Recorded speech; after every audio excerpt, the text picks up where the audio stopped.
இயேசுவின் பின்னே போக துணிந்தேன் என்கிறதான பாடல் இந்தியாவில் ஏற்றப்பட்டதாக ஒரு ஊழியர் எனக்கு ஒரு வீடியோ அனுப்பி வைத்திருந்தார். அதை பார்த்ததும் எனக்கு ஆச்சரியமா இருந்தது. அந்த பாடலுடைய ஹிஸ்டரி என்ன என்று தேட ஆரம்பித்தேன்.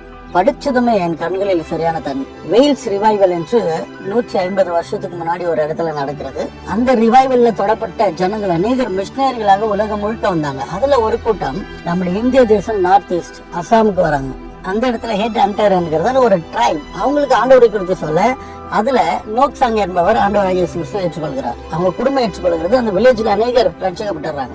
ஜனங்கள் ரட்சிக்கப்படுகிறது பிடிக்காத அந்த ட்ரைப் தலைவன் இவர்களை கூப்பிட்டு வில்லேஜ் ஜனங்கள் மத்தியில இயேசுவை மறுதலே இல்லைன்னா நான் உங்களை கொல்ல போறேன் என்ற ஒரு முடிவுக்கு வருகிறார். அப்பொழுது நோக்சாங் என்பவர் சொல்லுகிறார், இயேசுவின் பின்னே போக துணிந்தேன், பின்னோக்கி நான் என்று. அந்த ட்ரைப் தலைவனுக்கு வந்த கோபத்துல இவருடைய 2 பிள்ளைகளை கொன்று விடுகிறான். அப்பொழுது சொன்னானா, உன் மனைவி இப்ப நான் கொல்ல போறேன், இயேசு மறுதலிக்கிறேன் என்று. அப்ப சொன்னாராம், though no one joins me, still I will follow. இன்னும் கோபம் உண்டு அந்த தலைவன் அவங்க மனைவியை கொன்று விடுகிறான். அப்ப கடைசியை கேட்டானா, உயிர் மேல ஆசை இருந்தா இயேசு மறுதலி என்று.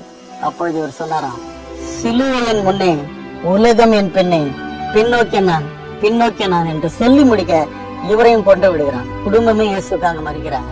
அந்த இரவுல அந்த தலைவனுக்கு தூக்கம் வரல. என்ன உயிருக்கு பயப்படாம 2000 வருஷத்துக்கு முன்னாடி செத்து போன அந்த இயேசுக்காக ஏன் இவங்க இவ்வளவு பக்தி வைராக்கியமா இருக்காங்கன்னு யோசிக்க, பரிசுத்தாவினால தொடப்பட்டு அவன் இயேசுவை ஏற்றுக்கொண்டான். அந்த வில்லேஜ் முழுக்க இயேசுவை ஏற்றுக்கொண்டாங்க.